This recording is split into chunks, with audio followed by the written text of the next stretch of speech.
जब मैं छोटी थी, मुझे कभी भी रक्त परीक्षण या खून की जांच के दौरान अपना खून निकलवाना पसंद नहीं था।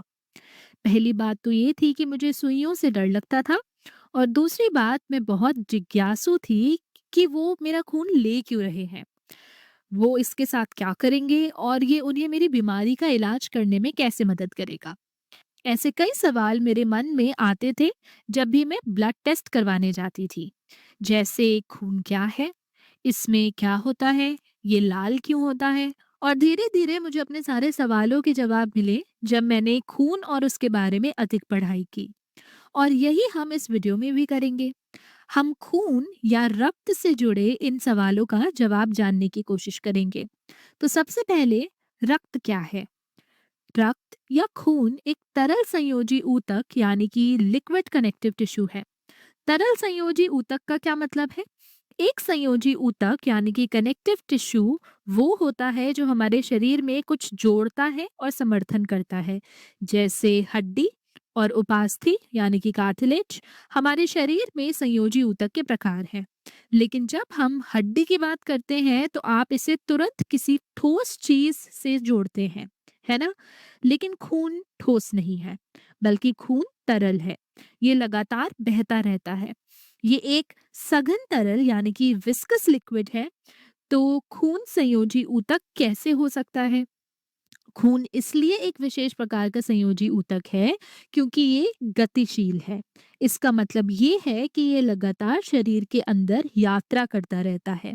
लेकिन ये सचमुच शरीर के एक भाग को दूसरे भाग से जोड़ता है, क्योंकि ये पूरे शरीर में पदार्थों का परिवहन करता है। जैसे कि ऑक्सीजन, कार्बन डाइऑक्साइड, हार्मोन और जो भी चीज एक भाग से दूसरे भाग तक ले जानी हो, वो खून के द्वारा की जाती है। उदाहरण के लिए अगर कोई चीज आपको मस्तिष्क से आपके पैर के अंगूठे के सिरे तक पहुंचानी हो, तो ये खून के द्वारा ही होती है। यही कारण है कि इसे एक संयोजी ऊतक कहा जाता है। वयस्क मानव के शरीर में औसतन 5 से 6 लीटर खून होता है।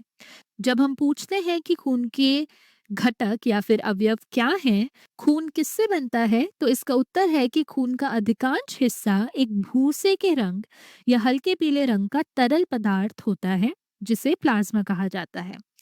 खून का 55% हिस्सा प्लाज्मा है, 45% लाल रुधिर कणिकाएं यानी कि रेड ब्लड सेल्स होते हैं और 1% से भी कम पट्टिकाणु यानी कि प्लेटलेट्स और श्वेत रुधिर कणिकाएं यानी कि व्हाइट ब्लड सेल होते हैं।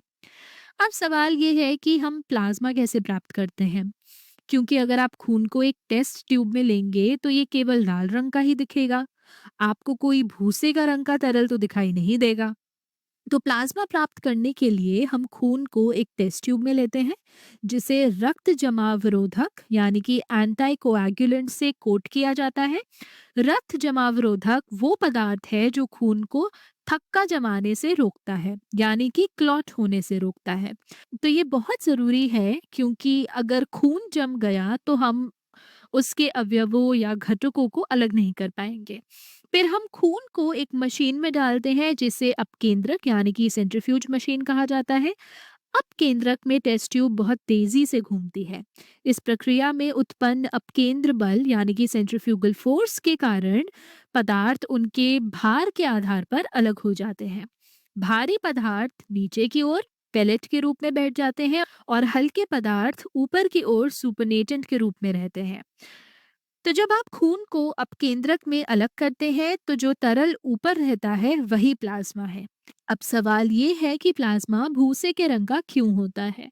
इसका कारण ये है कि इसमें श्वेत रुधिर कणिकाएं, लाल रुधिर कणिकाएं और पट्टिकाणु नहीं होते हैं। और क्योंकि खून को उसका लाल रंग लाल रुधिर कणिका से मिलता है, इसलिए बिना लाल रुधिर कणिका के प्लाज्मा का रंग भूसे के रंग का हो जाता है। प्लाज्मा में क्या होता है और इसका कार्य क्या है? प्लाज्मा का लगभग 95 भाग पानी होता है। ये केवल पानी है जिसमें कई घुलनशील पदार्थ मौजूद होते हैं। प्लाज्मा में घुले पदार्थ में से है प्रोटीन, जिसमें एल्ब्यूमिन, फाइब्रिनोजेन, ग्लोब्यूलिन होते हैं। फिर है इलेक्ट्रोलाइट, जिसमें सोडियम, कैल्शियम, मैग्नीशियम और अन्य आयन आते हैं।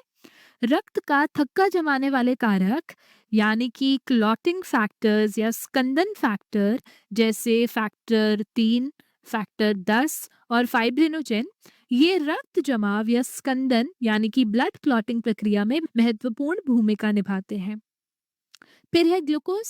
अन्य पोषक तत्व यानी कि न्यूट्रिएंट्स, फिर अमाइनो एसिड्स और अन्य पदार्थ जो शरीर के विभिन्न भागों में पहुंचाए जाते हैं। और फिर है हार्मोन, जैसे ल्यूटिनाइजिंग हार्मोन, ग्रोथ हार्मोन या इंसुलिन, ये सभी प्लाज्मा में घुले रहते हैं। प्लाज्मा को खून के सभी गैर कोशिकीय अवयवों यानी कि नॉन सेलुलर कंपोनेंट्स के परिवहन कारक यानी कि ट्रांसपोर्टिंग फैक्टर के रूप में देखा जा सकता है। श्वेत रुधिर कणिकाएं, लाल रुधिर कणिकाएं या पट्टिकाणु जैसे कोशिकीय अवयवों को छोड़कर बाकी सभी पदार्थ प्लाज्मा में निलंबित रहते हैं और शरीर में इसके माध्यम से परिवहन किए जाते हैं। ये रक्त जमाव की प्रक्रिया में मदद करता है, इलेक्ट्रोलाइट संतुलन बनाए रखता है, शरीर की द्रव संतुलन और पीएच संतुलन को नियंत्रित करता है। बाइकार्बोनेट आयन जो रक्त के पीएच को बनाए रखने वाले बाइकार्बोनेट बफर प्रणाली में शामिल होते हैं, भी प्लाज्मा द्वारा ही नियंत्रित होते हैं। अब श्वेत रक्त कणिकाओं की ओर बढ़ते हैं। इस वीडियो में हम मुख्य रूप से प्लाज्मा और श्वेत रक्त कणिकाओं पर ध्यान केंद्रित करेंगे। लाल रक्त कणिकाओं और पट्टिकाणु पर हम अगले वीडियो में चर्चा करेंगे। श्वेत रुधिर कणिकाओं को ल्यूकोसाइट भी कहा जाता है। ल्यूको का मतलब होता है सफेद या रंगहीन, क्योंकि ये लाल रंग की नहीं होते हैं जैसे लाल रुधिर कणिकाएं। तो ये हमारे शरीर की रोग प्रतिरोधक कोशिकाएं हैं। ये शरीर को विदेशी आक्रमणकारियों जैसे कि रोगजनक विषाणु, जीवाणु और परजीवी से बचाते हैं। ये कैंसर कोशिकाओं और मृत या क्षतिग्रस्त कोशिकाओं को हटाने में भी मदद करते हैं। श्वेत रक्त कणिकाओं के प्रकार के बारे में अगर चर्चा करें तो ये है कणिकाणु और अकर्ण कोशिका। कणिकाणु जो कि ग्रेन्युलोसाइट्स हैं, इनके कोशिका द्रव्य यानी कि साइटोप्लाज्म में दाने या ग्रैन्यूल्स होते हैं। ग्रैन्यूल्स को हम कणिका भी बोल सकते हैं। ये कणिका एंजाइम और रोगाणुरोधी पदार्थ संग्रहित और मुक्त करते हैं। इन पदार्थों में हेपारिन और हिस्टामिन शामिल होते हैं। अकड़ कोशिका यानी कि ए ग्रेन्युलोसाइट्स, इनके कोशिका द्रव्य में कणिका नहीं होते। कणिकाणु के 3 मुख्य प्रकार हैं। पहला है न्यूट्रोफिल। ये श्वेत रक्त कणिकाओं का 60 से 65% होता है। फिर है इओसिनोफिल, ये 1 से 3% होते हैं। फिर है बेजोफिल्स, ये 1% से भी कम होते हैं। इन सभी कणिकाओं में समानता ये है कि इनमें साइटोप्लाज्मिक ग्रैन्यूल यानी कि कोशिका द्रव्य कणिका मौजूद होते हैं। तो कणिकाणु हमारे शरीर में क्या करते हैं? मुख्यतः वो जीवाणु संबंधी संक्रमणों से लड़ने में शामिल होते हैं। इनके ग्रैन्यूल में रोगाणुरोधी एजेंट होते हैं जो जीवाणु का मुकाबला करने में मदद करते हैं।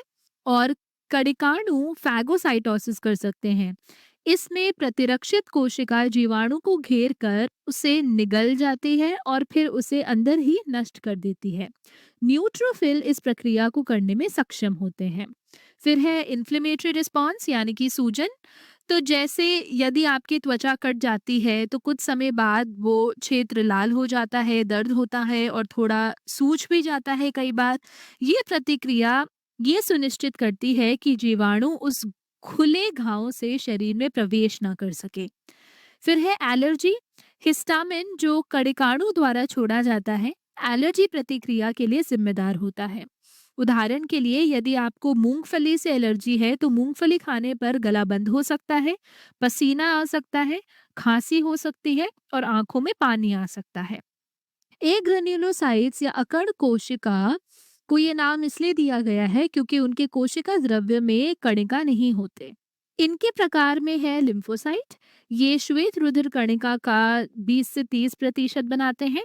इसके 2 प्रकार हैं, बी लिम्फोसाइट और T lymphocyte. B lymphocyte humoral प्रतिरक्षा को नियंत्रित करते हैं। ये प्रतिरक्षी का स्राव करते हैं।